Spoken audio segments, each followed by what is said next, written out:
Obrigado. É um gosto estar aqui hoje convosco e partilhar aqui algumas das nossas ideias sobre a inteligência artificial em laboratórios. Antes de começar, gostaria de partilhar convosco uma história. Há muitos anos atrás, estava eu no início da minha carreira, talvez 6, 7 anos de experiência, eu desenvolvi um sistema com alguma complexidade para um centro de histocompatibilidade, onde tínhamos um laboratório com análises de DNAs e coisas desse tipo. O importante nesse centro era que havia um processo de transplantes de órgãos humanos. Nessa altura, o sistema o que fazia, através de um algoritmo que analisava as compatibilidades de DNAs, determinava qual seria o melhor dador para fazer um transplante para um determinado paciente. Nessa altura, eu considerava que tinha desenvolvido um sistema muito bom e, ao fim de algumas semanas, recebi um telefonema da diretora do laboratório e o telefonema era isto. Bom dia, quero lhe dar os parabéns por este sistema espetacular que desenvolveu. Não foi nada disto que aconteceu. Os clientes, quando nos ligam, normalmente é porque têm problemas. Nesse telefonema, o que ela me disse foi: o sistema está a bloquear, temos aqui um problema grave, precisamos fazer urgentemente uma reunião. No dia seguinte.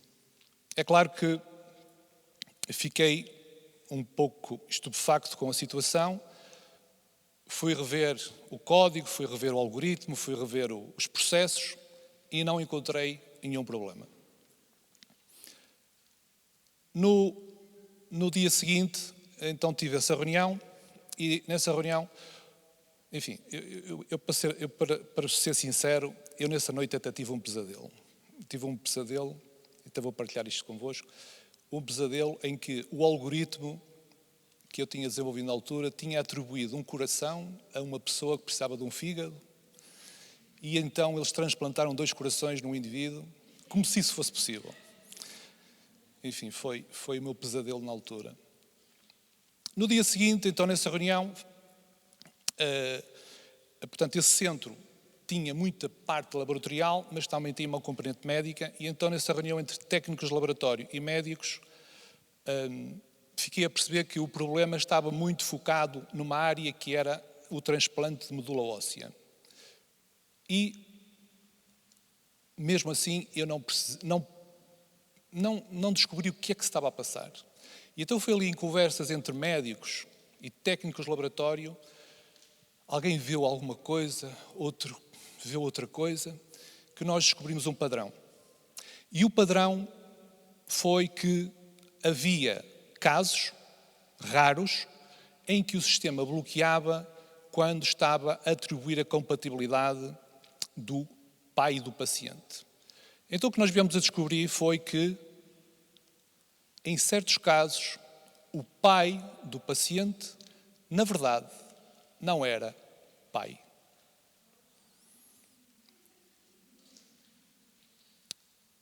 O problema estava lá, o problema estava nos dados, estava à vista de toda a gente, aquilo parecia estranho, mas a questão é que ninguém estava a olhar. Ninguém percebeu o que se passava, porque era preciso estar constantemente a olhar para os dados para perceber que haviam ali problemas nos dados. Porque se olhássemos bem para as análises, tínhamos percebido isso. Hoje temos agentes que fazem exatamente isso. E é sobre isto que hoje vos venho aqui falar hoje.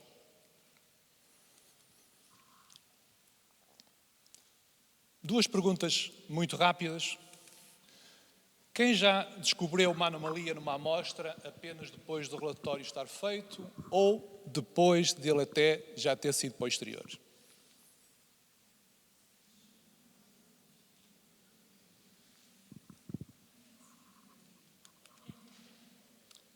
Quantos de vocês gostariam de ter algo, olhar para os vossos dados 24 horas por dia para detectar anomalias.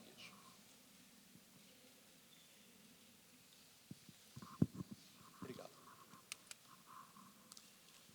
Se eu fizer esta pergunta à sala, eu não vou fazer, mas se eu fizesse, quantas anomalias passaram despercebidas no vosso laboratório esta semana? Eu não sei. Provavelmente muitos de vocês também não sabem, e esse é que é exatamente o problema. Normalmente temos detecção tardia de problemas, quando já estamos em fases avançadas do processo, como no relatório, às vezes até com os dados já emitidos, e após algumas semanas é que percebemos determinados problemas. Temos o que nós chamamos de fricção invisível, que são todas aquelas questões que estão lá nos dados, possíveis anomalias, padrões que se acumulam ao longo do tempo e que ninguém vê. Ninguém vê porquê? Porque é humanamente impossível nós termos pessoas no laboratório a olhar constantemente para os dados. Centenas de parâmetros, centenas ou às vezes milhares de resultados, é impossível. E temos aqui também o desperdício de talento. Temos hoje pessoas séniores, com grande experiência no laboratório, a fazer quase ações de vigilância sobre dados, sobre situações, quando na verdade o que deveriam estar a fazer era coisas bem mais interessantes e de acordo com a sua experiência. E para terminar, algo que por vezes não falamos, é o conhecimento. O conhecimento, aquelas pessoas que nós temos no laboratório que já percebem isto, eu olho para isto, já sei que está aqui qualquer coisa que não está bem, essas pessoas experientes, que hoje detectam por vezes essas anomalias, por vezes não estão no laboratório, estão de férias e por vezes vão embora. E este conhecimento que existe ali desaparece. Portanto, e é sobre isto um pouco que eu vos venho aqui falar hoje.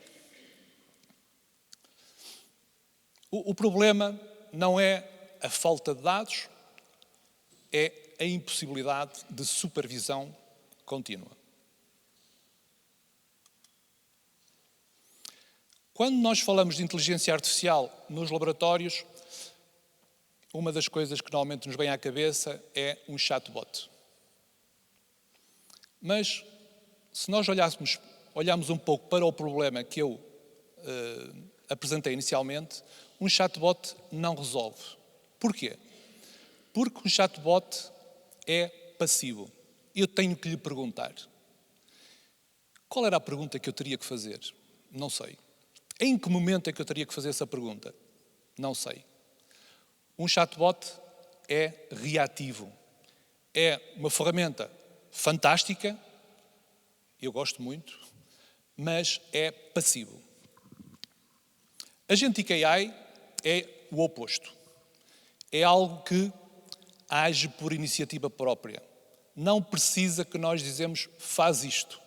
Ele faz por iniciativa própria. Ele está constantemente a monitorizar os nossos processos e a agir em conformidade.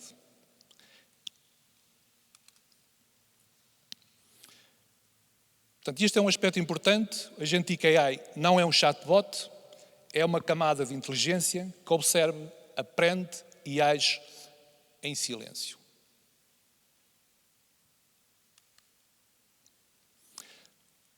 Como é que isto funciona?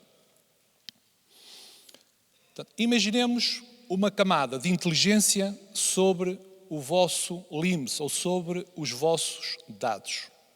É uma camada de inteligência. E tem um ciclo contínuo de 4 passos. O primeiro passo é observar. Ele está constantemente, sem interrupções, a olhar para o vosso laboratório. 24 horas vezes 7 dias por semana. O segundo é, ele aprende. Ele, ao observar toda essa informação, ele está a aprender. Ele está a construir padrões. Ele está a perceber como é que o vosso laboratório funciona. E cada laboratório é diferente. Portanto, a aprendizagem dele é sobre os dados que vocês têm no vosso laboratório. Com isso, ele constrói um padrão. 1, 2, 3, 4, constrói todos os padrões que ele consegue identificar nos vossos dados. Terceiro, depois dele aprender como é que é o vosso laboratório, e ele faz isso automaticamente, não precisamos de o treinar, ele começa a identificar anomalias. Porque ele sabe que se tu normalmente fazes isto desta forma, porque é que agora estás a fazer diferente? Se normalmente esta amostra demora 5 horas numa determinada etapa, porque é que ela agora está lá há 12 horas? Porque é que esta amostra teve tantas alterações no seu processo, quando normalmente tem 1 ou 2 alterações? Portanto, ele detecta os padrões e depois age em conformidade. Como é que ele age? Ele comunica. É o 4º e último passo. Sempre que ele detecta, ele comunica. Comunica o que eu chamo de um sinal. Um sinal a dizer, atenção, potencialmente há aqui uma situação, um problema. Esse sinal é um sinal estruturado que indica o porquê, porque é que ele está a dizer que potencialmente há aqui um problema. É uma informação com contexto. E depois continua neste ciclo, sempre sem parar. Observa, aprende, detecta, comunica. Deixa-me então agora falar dos agentes que nós já temos em produção. São 3. Antes disso, dizer-vos que cada agente, isso foi uma decisão nossa de arquitetura, cada agente só tem uma responsabilidade. Isto é algo muito importante. Aquele agente, ele só está focado naquela coisa, naquela temática. Ele é especializado e vai continuar cada vez mais especializado nessa temática.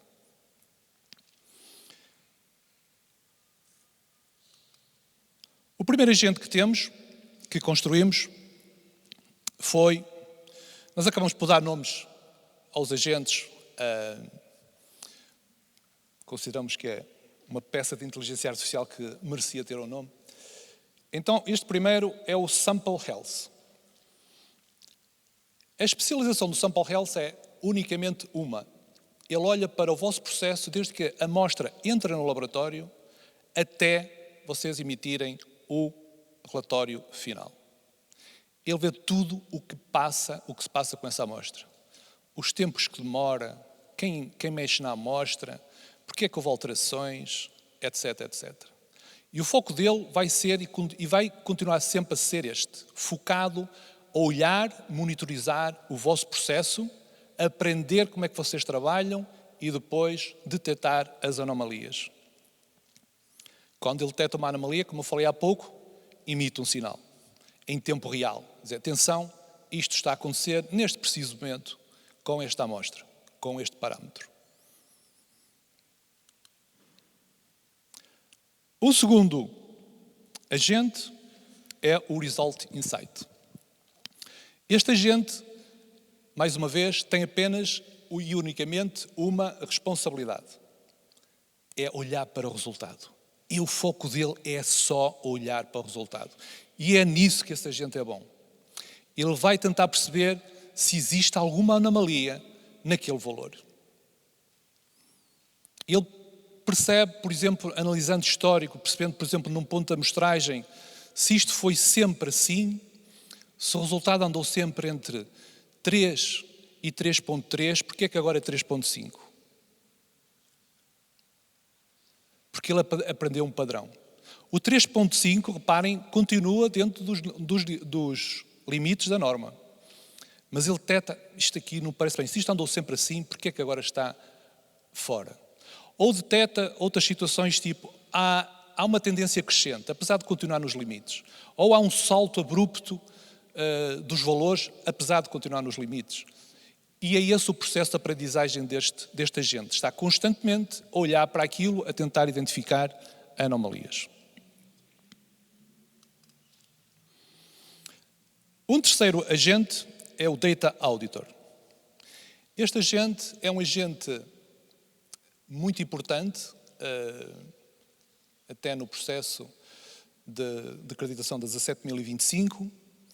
O que ele faz é estar constantemente a olhar para a integridade dos dados.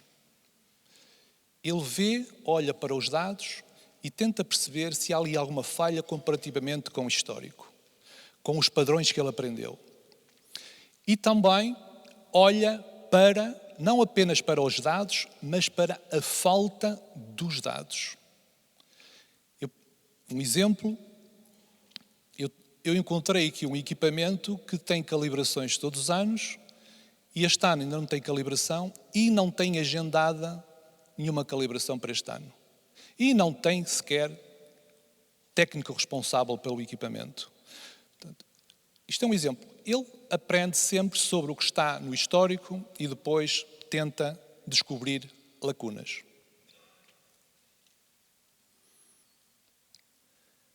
Cada um destes agentes é especializado naquilo.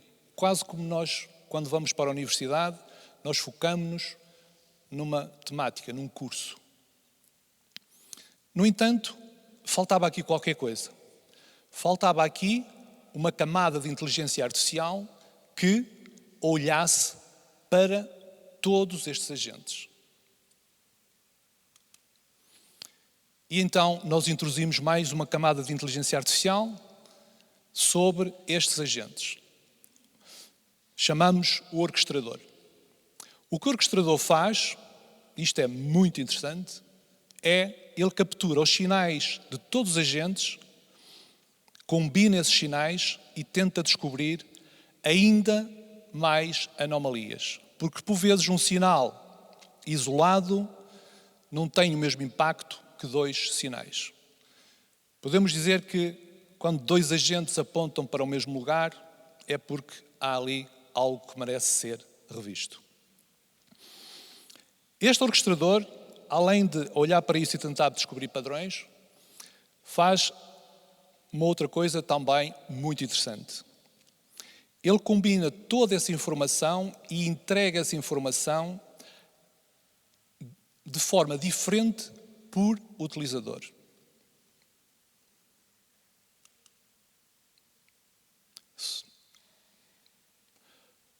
Nós podemos dizer que o orquestrador é um superagente, é a IA que coordena todos os agentes. Portanto, se nós conseguimos ver que há uma camada de agentes de inteligência artificial, vemos o orquestrador como uma nova camada a controlar os agentes.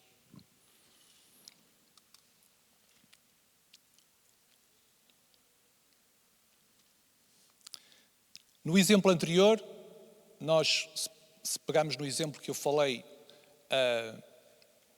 no início deste evento, aquela conversa que eu tive com os médicos técnicos de laboratório, que depois descobri por acaso aquela informação, isto é o que o orquestrador faz. Combina sinais de diferentes partes para descobrir padrões. Um aspecto também aqui muito importante de referir aqui é quem decide não é o agente. Quem decide é sempre o humano. Isto foi uma decisão de arquitetura que nós tomamos de forma responsável. Chamamos a isto Human in the Loop. Nós temos o agente que faz todo o trabalho complicado, está ali todos os dias, a olhar para os dados, a aprender, a descobrir o que é que se passa.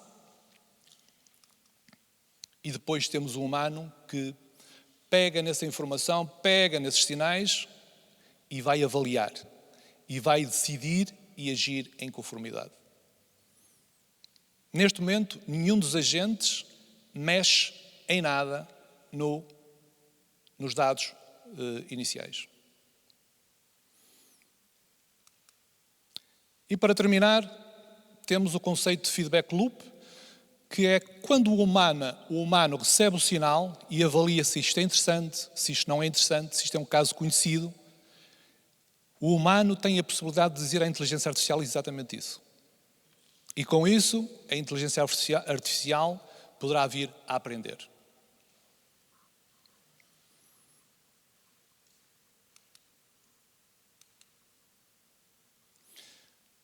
É a inteligência artificial, mas a responsabilidade é humana.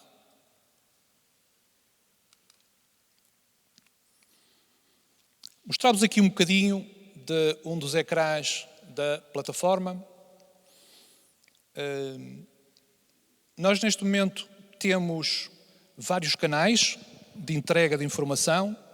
Um deles é este, em que eu tenho quase um monitor em tempo real que vejo o que é que está a acontecer com os agentes. E depois também temos a possibilidade de receber essa informação em tempo real, por e-mail ou por outro canal qualquer de notificação. Neste exemplo concreto aqui, vemos que estão ativos 3 agentes, que são exatamente os 3 agentes que eu vos falei, ali na parte inicial. Se virem também, mesmo no topo, tem lá sinais 19. Portanto, nós estamos nesta aba, digamos assim, em que vemos o que está a acontecer com os sinais. Aqui ainda não temos o orquestrador. Portanto, são os sinais, cada agente está a descobrir um sinal em tempo real e a entregar. Descobri isto, entrega. Exemplo, o resultado deste ponto está fora do que é habitual para o cálcio, etc, etc. Temos aqui vários sinais. Tudo isto é uma interface que está a correr em tempo real, em que vocês podem depois fazer pesquisas sobre tudo o que aparece aqui e quando vocês dão feedback sobre o sinal desaparece. E depois temos uma outra área, que é a área do orquestrador, que recebe todos estes sinais e começa a tentar interpretar o que é que está aqui a passar relativamente a todos estes sinais. Isto funciona de 2 formas. A primeira forma é o orquestrador, ele está sempre constantemente ativo, a olhar para os agentes e quando quer ele faz um resumo e entrega-vos. Por exemplo, pode-vos enviar um e-mail com esta informação. No entanto, e este é o exemplo que estamos aqui a ver, eu posso interagir com o orquestrador. Eu posso vir aqui e dizer ao orquestrador, analisa-me os sinais das últimas 48 horas ou da última semana e vê se há aqui algum padrão que mereça a minha atenção. E foi exatamente isto aqui que eu fiz, e ele produz-me aqui, neste caso, os padrões que está a encontrar e as ações recomendadas. Normalmente isto é um texto, por vezes extenso. Este texto aqui pode ser entregue de diferentes formas. Dando aqui um exemplo. Um exemplo muito simples. Temos aqui um caso de nitratos em águas de abastecimento e um sinal que diz o valor dentro do limite legal, mas com tendência crescente nos últimos ciclos. Portanto, identificou isto. Esta informação é diferente consoante o perfil da pessoa que a recebe.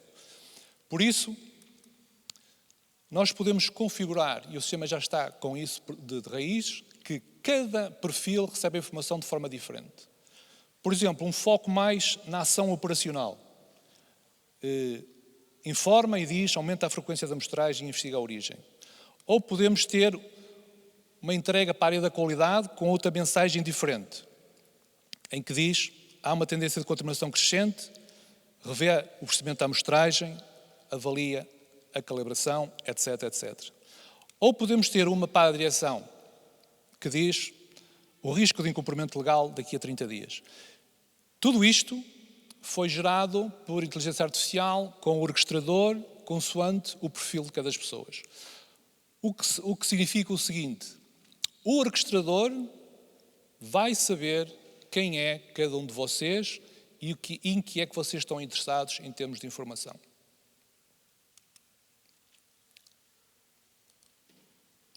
Antes de avançar para o próximo slide. Deixem-me contar-vos uma história. Esta vai ser breve.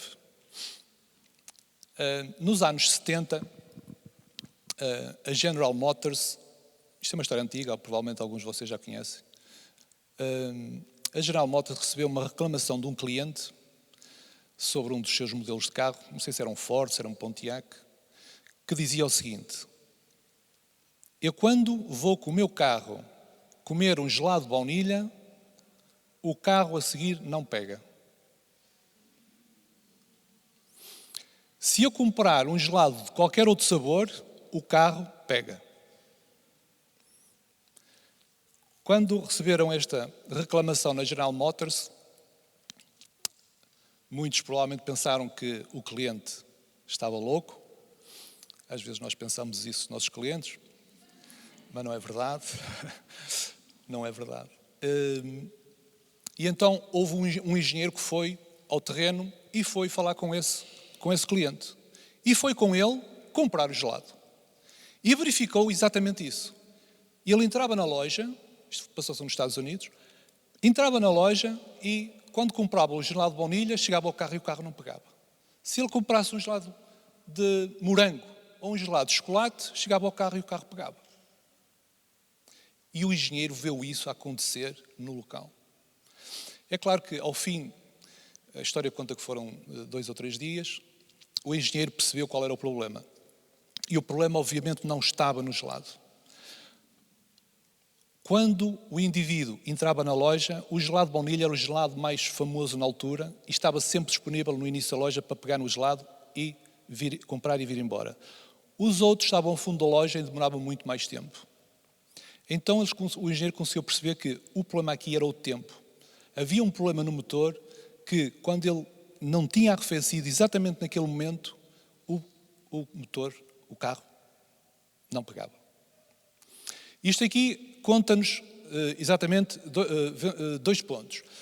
O primeiro é, nós temos que olhar para os dados debaixo dos dados, que é o que eu estou aqui a defender em termos de agentes. O segundo é, temos que ouvir os nossos clientes, porque eles têm coisas para nos ensinar. E eu fiz exatamente o mesmo. Eu fui falar com os nossos clientes, expliquei-lhes o que é que estávamos a fazer e tentei validar o que estávamos a fazer e também tentei e consegui também algumas ideias para a nossa plataforma, que algumas delas já estão em produção. Isto, eu só vou partilhar convosco uma das perguntas que fiz.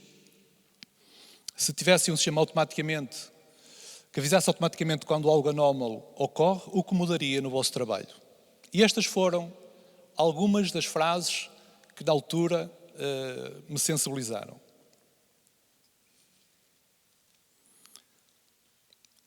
A que eu gostei mais deixei para o fim, achei interessante, nem sei se essa pessoa está aqui. Ganhávamos qualidade de vida. Fiquei a perceber que realmente perdem muito tempo com estas anomalias. Rapidamente, alguns exemplos de sinais que os agentes estão a detectar. Alguns deles eu já falei. Por exemplo, nas águas. 10 minutos. Chumbo dentro do limite legal, mas o agente diz, há aqui qualquer coisa que não está bem, porque isto nunca esteve assim, investiga. Parâmetro microbiológico com tendência de crescente durante 11 semanas. O agente vê isto desde a semana 3. Amostras que estão em fases em preparação mais tempo que o normal. De auto-auditor, equipamento ativo, sem técnico responsável, sem calibração agendada. E aqui até detectou e detecta situações em que não temos preços definidos, o que não é mal de todo, se queremos ter o nosso cliente feliz. Também para vos dizer que a nossa plataforma está preparada para incluir mais agentes, a parte mais difícil já está feita, agora nós vamos continuar a incorporar agentes. Para ter uma ideia da potencialidade do que estamos a fazer, eu vou-vos mostrar aqui 2 agentes. O Productive Agent responde só apenas uma pergunta, o laboratório está a trabalhar com a eficiência esperada, portanto o foco dele é unicamente eficiência, terminar em tempo real se há ali algum bottleneck, coisas desse tipo. E um segundo agente, o Compliance Agent, muito importante também para a 17.025, que o que faz é anda a detectar alterações nas normas e ver o impacto que essas alterações têm em todo o laboratório. Numa das conversas que eu tive com os nossos clientes, um deles disse-me que monitorizava constantemente mais de 700 por semana.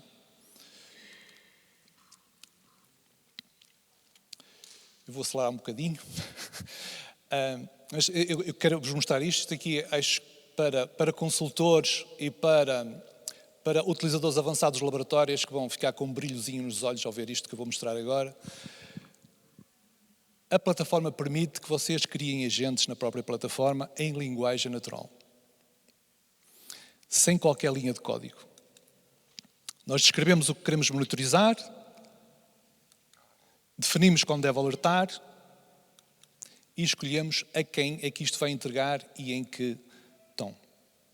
Dando aqui um exemplo, isto tudo funciona muito à base de texto e prompts. Analisa a consistência entre todos os resultados finais e valores brutos das amostras, detecta padrões e inconsistências entre parâmetros que, pela sua natureza da análise, deveriam correlacionar, avisa quando a relação esperada entre parâmetros não é correta.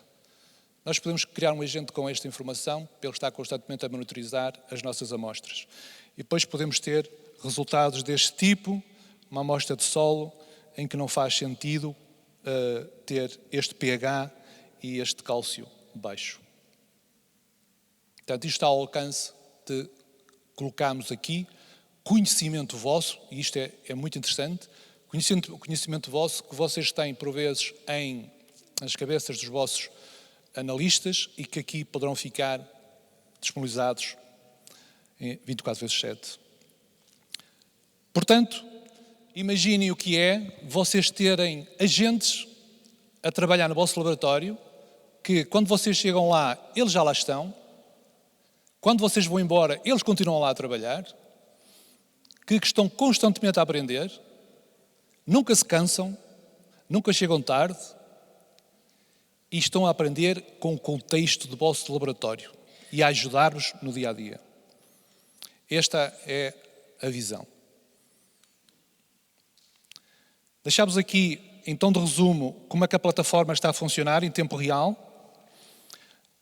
Nós vemos ali os dados a virem do LIMS, os agentes, agora ali com um My Agent a receber os dados. E lá em cima podem ver aquele ciclo que eu vos falei. Observa, aprende, detecta e comunica. Este vídeo é muito interessante porque mostra exatamente isso. Ele aprende e quando detecta envia a informação para o orquestrador trata a informação e entrega depois pelos canais que deve. A pergunta que vocês estão a pensar neste momento é como começar. Não precisam de comprar novos equipamentos, não precisam de alterar o LIMS, não precisam sequer de treinar o sistema. Isto é a parte mais importante. Não precisam de treinar o sistema. Nós ligamos o sistema e ele aprende o vosso laboratório. O que é que precisam? LabWay LIMS ou outro LIMS. Nós preferimos, obviamente, LabWay LIMS porque é o melhor. Histórico de dados e precisamos de implementar isto. A barreira de entrada é baixa, depois podemos ter ali alguma coisa que tem a ver com a personalização, se o entenderem numa fase 1. Portanto, o laboratório do futuro não reage, o laboratório do futuro antecipa. E é sobre isto que é esta plataforma. Eu diria, não o futuro do laboratório é Agentic, mas eu diria o futuro e o presente do laboratório é Agentic. Muito obrigado a todos.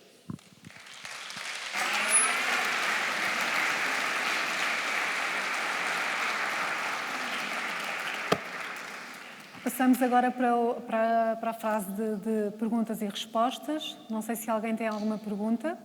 Ponha a mão no ar, por favor.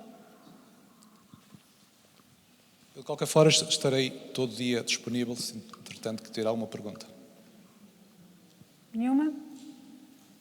Então, damos por bastante encerrada claro. a sessão. Muito obrigada. Muito obrigado.